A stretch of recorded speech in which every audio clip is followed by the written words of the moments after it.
Aloha, my name is Anna Covert, and I'm coming to you from my battleship here on the beautiful island of Oahu. This week on the Covert Code, the topic is money, emotions, and fearless retirement. And my special guest is Mary Clements Evans, Forbes Books author of Emotionally Invested, Outsmart Fearless Retirement, and the founder of Evans Wealth Strategies. Mary blends financial strategy with emotional intelligence, helping people overcome their why money story and manage triggers, including FOMO and fear of running out, which I think is so clever. She helps people design for retirement and really truly live the lives that they seek. So thanks so much for being here today, Mary. Well, thank you, Anna. It's a pleasure to be here. So to kick us off, I'd like to ask everyone to, you have a fascinating story, but what is your little Cliff Notes version of how Mary got from where she was to where you are today? Well, I came out of college after starting from home ec and then switching to accounting. That was a big change, by the way, but uh, home ec can't work out. But I spent about 25, 30 years in corporate America in the finance department. And the company I worked for was, just dissolving. And so I had to decide what I wanted to do. I was my mother's caretaker, so I didn't want to move. So I turned down the job as a CFO. I took a job as a financial advisor. And I thought, I'm going to be so good at this because I understand stocks and bonds and markets and all these things. And so I started down. I didn't realize I had to get clients. I hadn't really thought that far. So that was something new that I had to do. Wasn't real good at that at first. But I did find out that I absolutely love this. I didn't care for the place I was working for at the time. And I thought, I have to do this my way. And so 17 years ago, I started my own firm. And my goal was just to pay my bills and pay the bills of the young woman with me. And now with Raymond James, we're number, I think, 22 across the country. So it's gone really well for us, and it's been such a pleasure and a privilege to do this for people. I bet that's really wonderful. So, everyone always asks me, so I'm going to ask you, why? Why did you decide that now is the time to write this book? Well, I actually started, somebody asked me, how long did it take you to write the book? I said, technically 15 years. So after I was in this for a while, I thought, we're not going about this the right way. This isn't what people really need. And I started to make notes and I was very busy growing the business, just running around like, as when you start a business, you're like a chicken with a head cut off. It's like, oh my gosh, I have an hour free. And about a year and a half ago, maybe it was 2 years now, I was at a Forbes event on a couple Forbes lists. And I was yakking about the book and always talking about this book I want to write. And I guess somebody passed it on to Forbes and Forbes called me and I pitched the idea and they loved it. And they said they want their name on it. So I'm like, all right, this is God telling me, I guess it's time. Let's Right. do this thing. And so I did. And much to my surprise, it's going really well. Wow. I never really thought anybody would buy it, so this is a shocker. Wonderful. And so, tell my the readers a little bit, or I guess our listeners a little bit, what is this money why concept of yours? So one of the things I learned over time, it wasn't the lack of information that determined your financial decisions. It's why what your relationship with money is, what drives that, why you're doing those things that you do. My analogy is, you know, you don't need to tell me that a brownie has 1,000 calories. I know that a brownie has 1,000 calories, but guess what? When I'm feeling bad, I'm going to eat a brownie. And if you yell at me for eating a brownie, guess what I'm going to do? I'm going to eat two brownies. It's right. Every woman gets this analogy for sure. Yeah. And and when I first started, I came from corporate America. So I'm in meetings with people and I'm treating it like a boardroom. I'm showing charts and graphs and all these numbers. And I realized people just wanted to kill themselves. So I'm like, oh, this is not the right approach. And to really get people to change what they're doing to get on the path to where they wanted to be, I had to get to, why aren't you saving? It's not because you don't know that you have to save. Everybody knows that they have to save. That's a pretty done deal. Or in some cases, the other end of the spectrum, why aren't you spending? You've been saving like crazy. why aren't you doing the things that you and your family would like to do to enjoy life? And so I developed FOMO, the fear of missing out, and FORO, the fear of running out. Wow. Very different personalities. It is true. Like the money story is really interesting of why people have these beliefs surrounding money and the both sides of that coin. Very interesting. So what do you think is more common? People are afraid of running out or afraid of not having enough? I don't think anybody's asked me that question before. Um, when I take a look at it, I almost think it's 50-50. I'm just mathematically adding up in my head. But I think one of the things that we see almost everywhere is that people really are not talking about money properly, addressing it. I give a lot of seminars, I'm Irish, I like to talk. And so one of the little things I developed probably 15, 17 years ago is I'd ask the audience, I said, just complete the sentence in one or more words. Don't really think about it. There's no right or wrong answer. Everybody ready? Got pen? Yeah. Money is. Just finish it. Then I would ask people, well, what's your answer? And I got, fun, fearful. The root of all evil is a very popular one. Oh, wow. My favorite one was not my friend. I thought it meant But freedom. That was the word that popped up into my mind. yeah, some people will say freedom and security, but not most of them. And I can always tell if it's freedom and security, you're a FORO. But generally, but nobody said to me that it was the means of exchange for the goods and services. And I just did this in front of a group of financial advisors less than a year ago, and I thought they would give me the answer. Yeah. No, this is the means, of exchange for goods and services. That's what money really is. They gave all the same answers, and I thought money is emotional to everyone. I Wow. don't care who you are. I tell my clients, my money's emotional to me. Yours, I'm a stone cold killer. Mine, I'm like, oh my gosh, I shouldn't be spending that. Right. Well, I mean, it's like I was watching. I like Lewis Howes at the School of Greatness. I'm not sure if you're a podcaster Yeah, yeah. about the money, his money story, and interesting. And he had a guest on. He's talking about kind of like the feng shui of money. The money's like a an energy, and you have to spend it to you have it has to flow. It can't be Yeah. static. What are your thoughts on that? Yeah, I mean, I really agree with that on a macro basis, but I find that people think because I'm a financial advisor, like I don't want you to spend money. Well, that's ridiculous because my definition of happiness is having enough money to spend on the things that give you pleasure today while knowing your financial future is sound. But you have to know that when you're just guessing at it, or you don't talk to your spouse about it, or you've not sat down and put a plan together, then it gets very stressful. But yeah, and this plan changes all the time because everything costs money and your life changes. It Oh, yeah.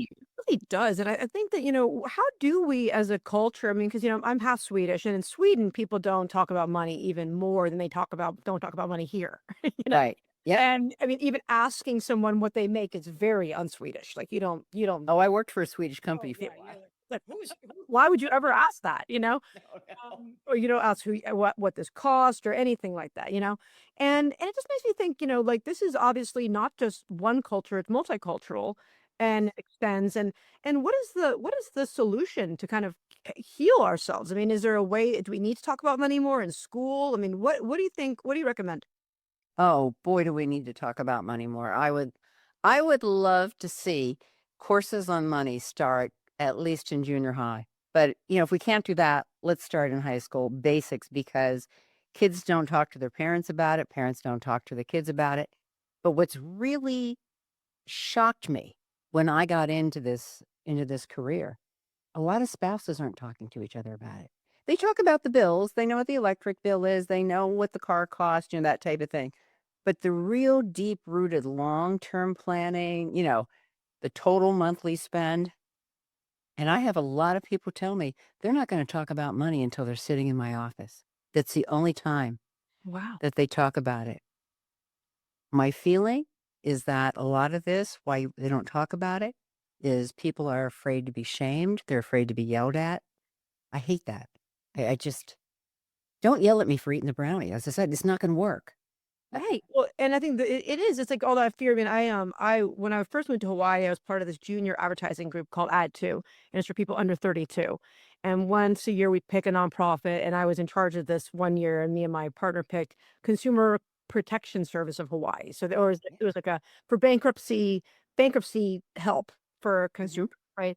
And what we found in it is that credit cards, especially in you know there's so many suicides linked to debt. There's Yes. especially when children, go into, they graduate from high school, they get to college, and they're, being fed on and predators out there, giving them their first credit card, and then they're so afraid that and they don't have that much debt on there, but it's too overwhelming that they now decide to end their life. I mean, it's like really getting bad. Yeah. And one of the things that um, also surprised me and terrified me and made me, approach this very differently than I was taught when I became a financial advisor. When I meet a couple for the first time, I don't know, what they do for a living. I don't know how much money they have in the bank, nothing. I guarantee within the first 5 or 10 minutes, one or both of them are going to start apologizing to me for not having done enough, not having known enough, and I haven't even asked them really any questions yet. So I like to use humor because that sort of brings the temperature down. I say, "Oh, you want me to judge you? Well, then I'm going to have to charge you more because it's a lot of work and I don't like doing it." And you can you can feel the temperature in the room, just relax and go down. And now they want to talk to me because I don't want to badmouth anybody, but a lot of the help that's out there and well known, they yell at people. Wow. And then shame. And I love Brene Brown. I don't know if you read any of her stuff. No, I haven't, but I will check it out. Oh, she is probably the foremost authority on shame research in the country. And, I quoted her in my book too, because we have to stop this and, stop yelling at people for things. Teach them, help them understand what emotions are behind their decisions. That's how real change happens. Yeah. It's true. It's like envy and shame. And that was also looking into, how many people are unhappy because of envy. And envy can be, that you look up to someone, but not all the time, right? It can also be that you don't have enough and you're comparing yourself to everyone else. And I think that they kind of go hand in hand with this society that we're in now, just it's never enough, right? Correct. And as people, become more and more wealthy, what do you think happens? Do they become more isolated? Or is it I mean, is it it's different for everyone, but with a record number of billionaires, I wonder. Yeah. Well, this keeping up with the Joneses is which is being caused by social media. One of the things I tell people, don't confuse your net worth with your self-worth. But one of my solutions, because I have people tell me all the time, my neighbors have so much more money than I do. Oh, they do? How do you know that? You should see their house. You should see their car. What I would like to do is get neon signs on top of cars and houses that mention the debt Right? that is left on it. But being able to purchase things, it causes pleasure, not happiness. Pleasure is fleeting. So you buy something, and guess what? Tomorrow there's something else that you see on social media or that you see somebody else has. And we have to start, I think, when our kids are little. I have 8 grandchildren, the ninth one on the way. 8? Uh, Yeah, Impressive. it's a household. Yeah. I only have one And adult with 11. it's probably good. You know, things are not important. People are important. Relationships are important. And one of the stunning pieces I've noticed over time is that my clients that are the happiest and also financially well prepared for the retirement value experiences over things. Yes. They'd rather take the vacation than put the addition on the house. Absolutely. They might have enough money to do both, but if I have to ask them to choose, it's the vacation. Absolutely. I mean, I think, that's what my father owned a travel agency. He's been dead 12 years now, just on November 1st. So we're thinking of him. But, So, he always told me, and my mom, he's like, take the money and travel, because those are the things we always did when I grew up. Cruises and seeing the world. And those are really the things that I remember. You don't remember that toy that you got, but you remember the trip right. to India. Well, you even, 67% of the people in this country are living paycheck to paycheck. And so I've given a few interviews recently, about like, some holiday shopping. And, I agree with you. I don't remember a lot of the toys or anything I got as kids, but I remember decorating the tree. I remember making cookies with my mom, you know, all those sort of things. And, we got to start with parents. So we get to the kids and we have to get away from this just things society, owning Yeah, more and more things because you don't own them, they own you, you know? that is true. What do you think the role in temporal discounting is? I mean, that people just don't value things. They would rather have it now than the future person. Like if you ask their future self, like, oh no, I'd rather just have this brownie now versus, say whatever it might be. How do you educate your customer or, on how to really make sure that they're getting the value and waiting for the reward? Oh, yes, delayed gratification, which is Yeah. what our retirement system is based on, which is really not a good idea. Americans are pretty terrible at this. I'm such a big believer. You have to have a financial plan. You have to make that emotional and logical connection between what you're doing now and how that impacts you 10, 20 years down the road. And once you have a full retirement plan that lays out everything that you want to do between now and the rest of your life, it's vacations, living someplace else, long term care. And well, I always joke, we do your cash flow statement every year for you for the rest of your life so we can, take a look at it. And sometimes, of course, you get pushed back and people want to do things. I'm like, do you have kids? Yeah. Do you like them? Oh, yeah. I said, good, because you're going to be living with one of them. And again, we inject a little humor, but I try to put them down the road. So imagine yourself, 10 years from now, you've already been retired 5 years. You're starting to run out of money. How's that going to feel to you? It's Yeah. very scary. Yeah. But they have to feel it. If they never have a plan done or they're not talking about it, they can push it, they can push it aside. Like if I'm eating brownies, I tend not to get on the scale. It's Like, true. I got a it's gonna question. be bad.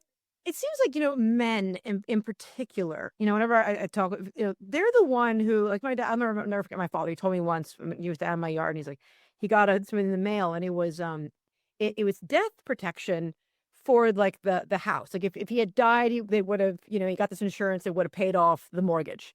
And he's like, oh, but if I get this insurance, that means that I'll die. And I'm like, that's not how it works. But I heard often with a lot of men, particularly, that they don't want to have a will. They don't want to, because that's too close. It's like, looking death in the eye. I mean, what are your thoughts on this? Oh, well, because one of the big things now is long-term care because almost all Americans are going to need long-term care insurance for some time period. So when I ask a couple and said, oh, maybe it's time, let's talk about long-term care, what coverage we want. The woman is always like, yes, tell me about that. The men always have the same response. I will kill myself before I need long-term care, or I'm going to get on a motorcycle and go over the cliff. Those are the two popular answers. So I tell them, and it's like, well, I know that's your plan, but I rarely listen to the news and find out that, a half a dozen guys shot themselves because they needed long-term care. Right. And I know you don't want to think about that, but when we do plans and we do what if scenarios, we say, let's just take a look at what happens to your plan. Let's say you only need it for a year, but if it's nursing, skilled nursing care, that can be $12,000, $15,000 a month easily. Yeah. Yeah, so what does that do to your plan? What does that do to your spouse? What does that do to your multi-generational wealth transfer? So I try to get them to think about it. I said, you're not doing this for you. You're doing this for her. And you're doing this for your kids. And they calm down a little bit. I'm like, look, why don't I just, I'll show you some scenarios and, we can take a look at it. But, and I know when they go home, the wife is like, we need to do this. Right. Well, You need to these listen to are her. coming to you. So, do you have like a sweet spot? Like what's the demographic of the best customer for you? I mean, is there a certain age when they're coming or should be coming? Well, what's most common? Well, I used to say my clientele is the millionaire next door. you know? I'm not doing too many of the great, great big guys because everybody wants them. Everybody's chasing after them. They don't need my help. They have people lined up around the corner, you know, to help them. Um, I started, I think, mostly that people were probably in their late 40s, 50s, generally both working, both well educated. So they have a fair amount of money. And I started off with that. But then what I realized is like, we have to start this education. So they want me to talk to their kids. I'm like, I'm going to sound like you. So that's not going to work. So I've always had a young advisor or two that would talk to the children of my clients. So, you know, we don't really charge anything for this. It's more of a service, but I'm so thrilled that we're getting these 20 somethings. Like they're in their 401ks. They're starting to invest. They understand it. They know the difference between risk and volatility. And, we're giving them the lessons. And so that's a real privilege to be able to do this multi-generational education and help. What do you think's going to happen now? I mean, we're in kind of a crisis. We're always in crises, but with all this, federal, I think it's touching everyone where lots of people who are federal workers are not being paid. And then, but they're still going to work. And I have some contractors whose husbands and wives are in that pool Yeah. and that they may not get the back pay. And that if they do, there could be more tax implications and just all this fear right around the holiday. What are your thoughts on what's going to happen?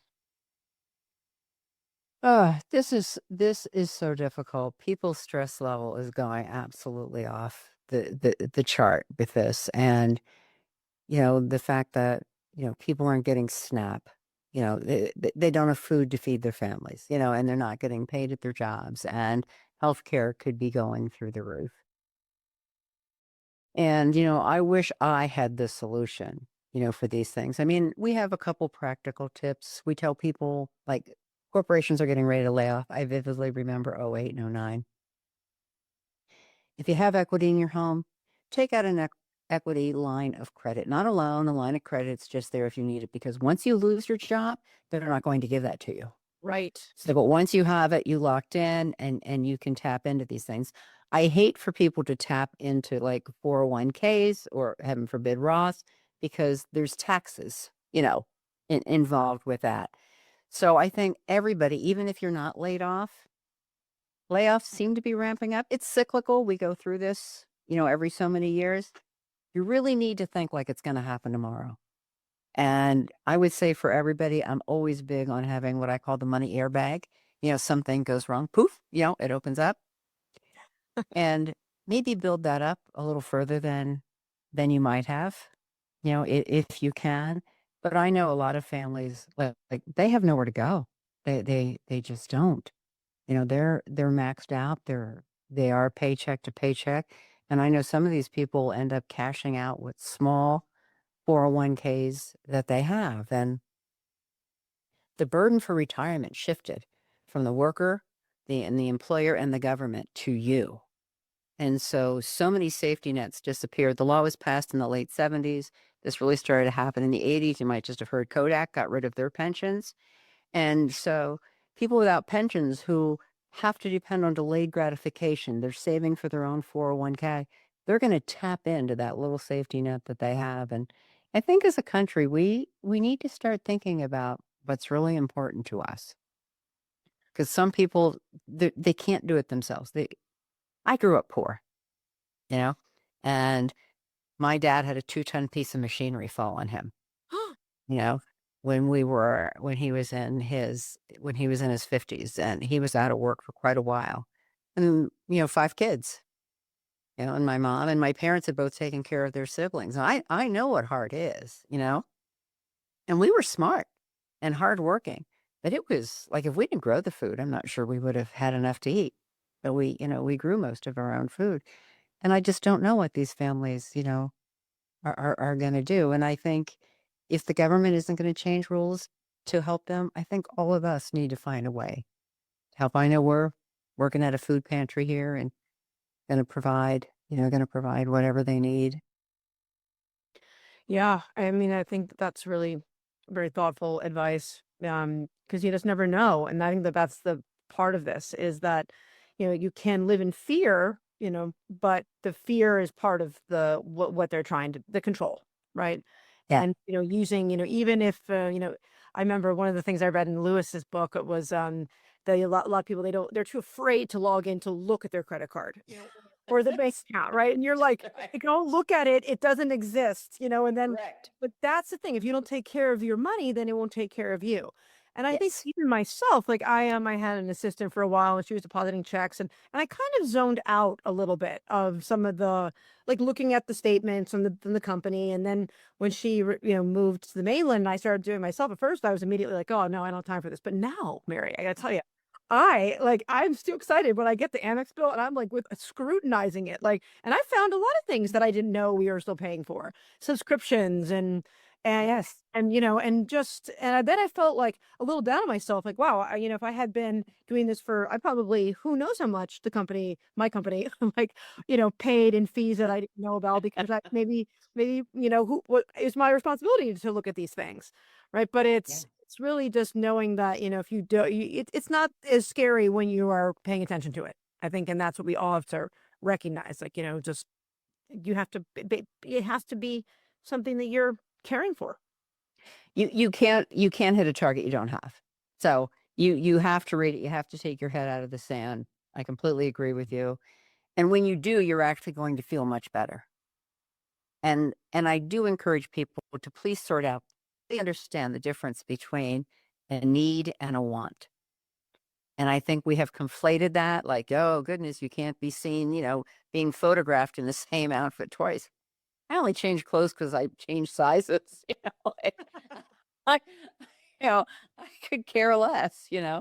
And we just, we have to get to some of that because things that we think that we must have. And I do a thing on like the Starbucks dilemma. A lot of people, even buying one drink, and I call it like a mocha loca. I don't know. I don't drink coffee. So I'm this wired with just tea. So you just buy one of them a day. That's $3,600 a year. You like coffee? Get an espresso. It's $1 a day. You Yeah. save yourself. Yeah. And I do encourage people, like exactly what you're doing. Look at every line item. What are you spending? Is there any way to get it cheaper? Is there any way to get a different substitute? Or do you really need it? Yeah, that's Yeah. right. Yeah. I think it's interesting. It's the, the social media and just, well, yeah, it's almost, do you have any tips on, or what do you do when you're going to evaluate what you need? Like, do you like take you don't just like immediately buy something? Do you have any kind of like, ways people can go through to identify quickly if it's really something that they need, or they have to just be aware?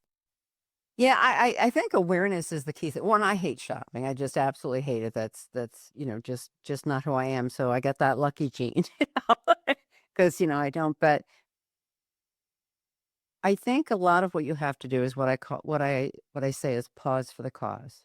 So what happens is, and I tell the story because it's a good friend of mine. She did recognize herself in the book. So I think we'd been to the shore for the weekend, and of course she wanted to go in this furniture store, and I'm like, okay, whatever. Maybe they have some chocolate in there for me. So I go in, and she sees this beautiful mirror that has these shells on it and everything. It was very pretty. And oh, I have to have this. Oh, we have to get this. Will this fit in your car? And she was all excited. And I'm like, I don't think you need a mirror. I've been to your house. And I said, tell you what, why don't you just think about this for a minute? Why don't we'll go to dinner and tomorrow, if you want the mirror, come back and we'll buy the mirror. Because I could hear her, like, her heart rate was increasing. I could hear the excitement in her voice. And I'm like, wow, this is fascinating. So we go to dinner, we get up the next morning and I said, hey, you want to go get that mirror? Nah, I don't need the mirror. It's fine. And I'm like, so if Mhm. I can separate you from this thing that's providing the dopamine and the adrenaline and telling your little brain, gotta have it, you do much better. So even if you have to put things in your Amazon cart that don't hit order, Right. wait a day or two and think, do you really need this? Bring that dopamine down. When the dopamine is lower and the prefrontal cortex starts kicking in, you're probably going to make a better decision. That is interesting. I've seen that. I think that's the thing with Black Friday and some of these sales where people just get crazy. I mean, and I did On sale. a dividend for Forbes on, for the Amazon days, and it's fraud. I mean, it's not fraud, but it's a game that we play online, It right? is. So we just, all the retailers, we just increase the price, and then they put on discount, but it's not a discount. It's just a Right. perception. It's like I call, like, did you get Temu'd? You add something to Temu, and then all of a sudden it starts counting down. There's only 4 left in the whole world.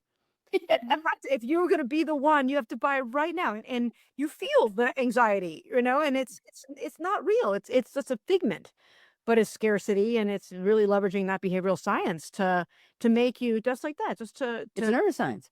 yeah.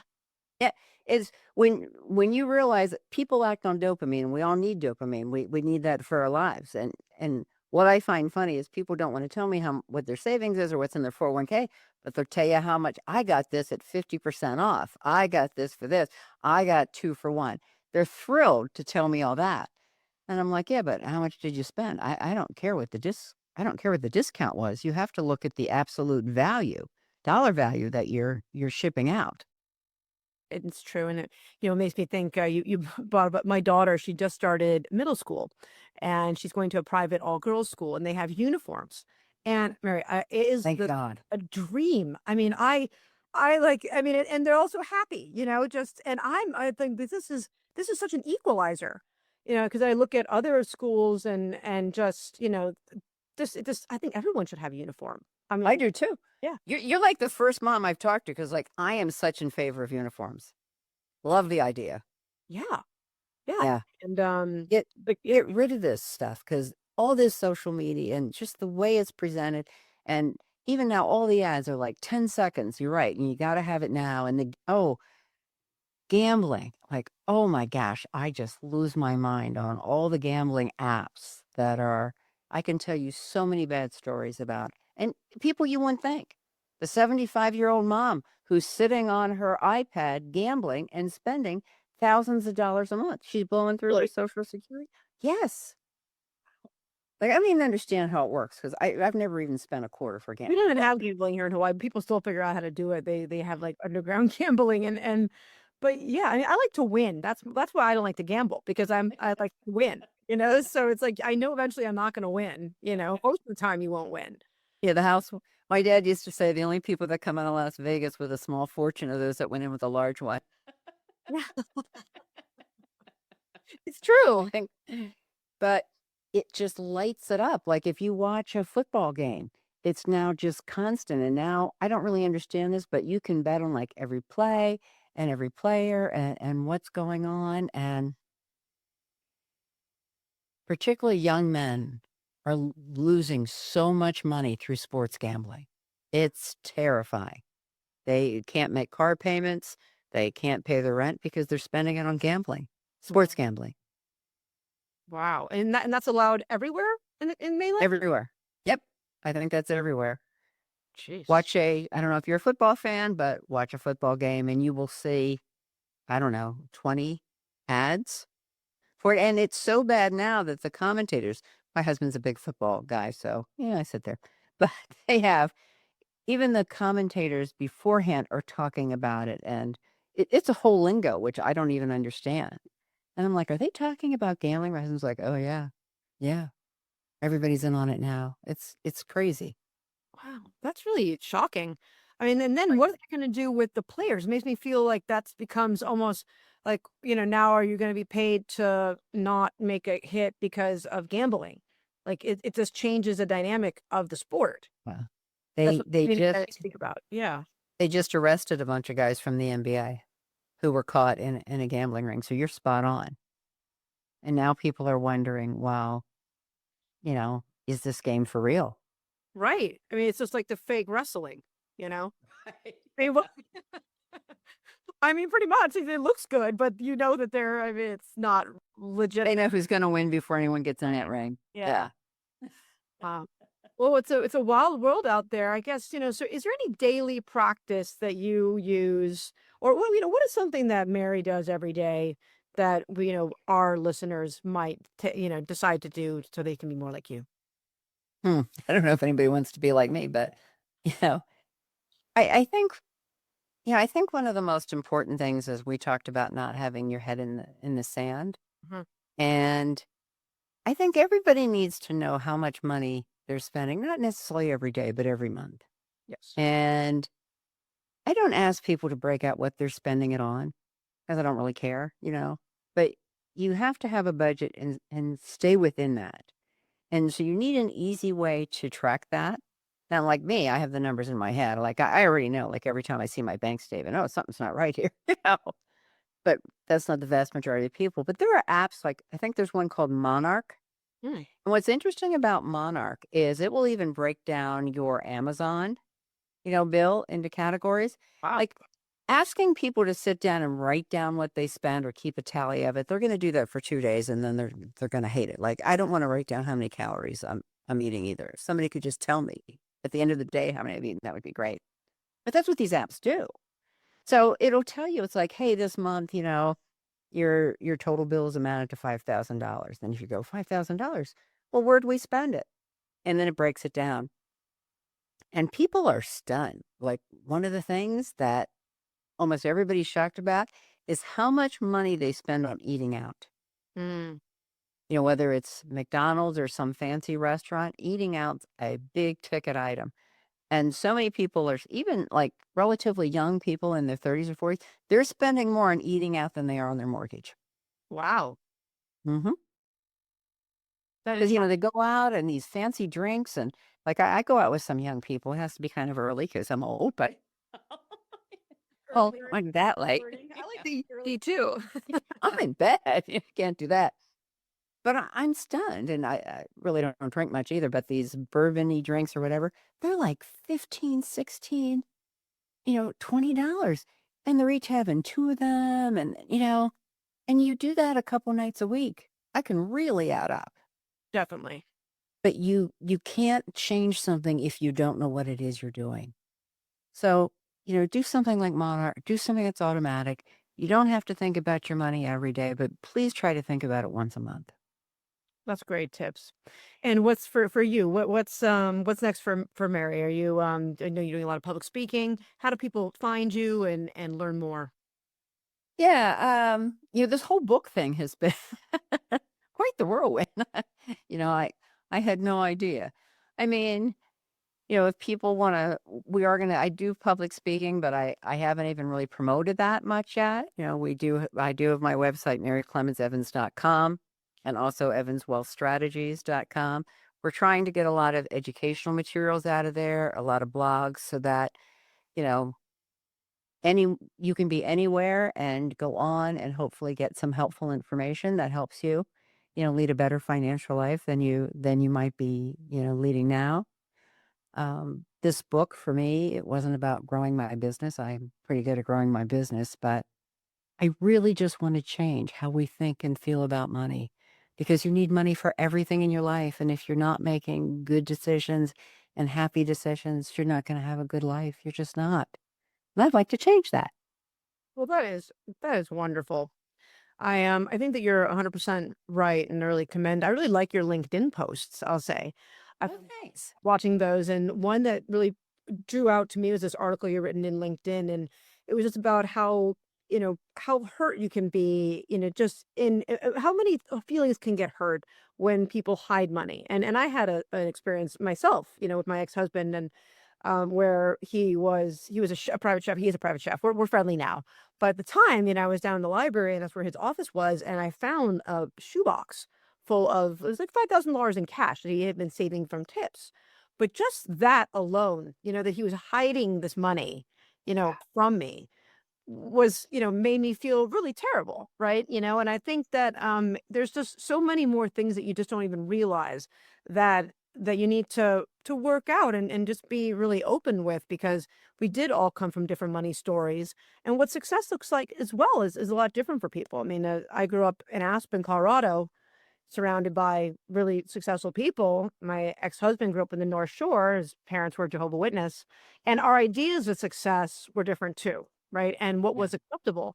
So I think it's just you're right. It's a big topic to unravel, but starting with people like yourself and just understanding that it's okay to not know what you don't know, and it's okay to talk about it, and and not be you won't be shamed for that. Well, and that's what the book is trying to help the spender and the saver talk to each other. Understand where your spouse is coming from. Like, I'd like to know, why did your spouse feel he had to have this cash hidden in a box? But Yeah. financial infidelity is rampant. That's what I call it. It's like 40% of couples are hiding money from each other. And I would like that to stop. But you have to, like, if you're a FOMO, you get your dopamine from buying things for people. If you're a FORO, you get your dopamine from saving for your family's future. Neither is good, neither is bad. Understand each other and learn how to talk to each other. All right. It's imperative. A great place to end. Thank you so much for being here. For all my listeners, please join me next week as I interview another industry expert in a topic to help you succeed on and offline. Big mahalo, we just reached 56,000 subscribers on YouTube, and that's because of you. Continue to like the content, share with your friends so I can get more wonderful guests like Mary to share their insights and wisdom with us. I'll see you next week in the Pixels. Aloha. I hope you enjoyed this episode of the Covert Code Podcast. If you're loving the insights we share here, don't forget to follow us on your favorite podcast platform and leave a review. Your support helps us reach more digital innovators like you. Share this episode with your friends and colleagues on social media and help spread the word. And if you're in the solar space or just curious about where clean energy is headed, I'm thrilled to announce my brand new podcast, The Solar Coaster. This show digs into the real stories, trends, and challenges of the solar industry, with bold conversations and powerful takeaways you won't hear anywhere else. Follow the Solar Coaster now so you don't miss a single episode. Thanks for tuning in. See you in the Pixels. Aloha.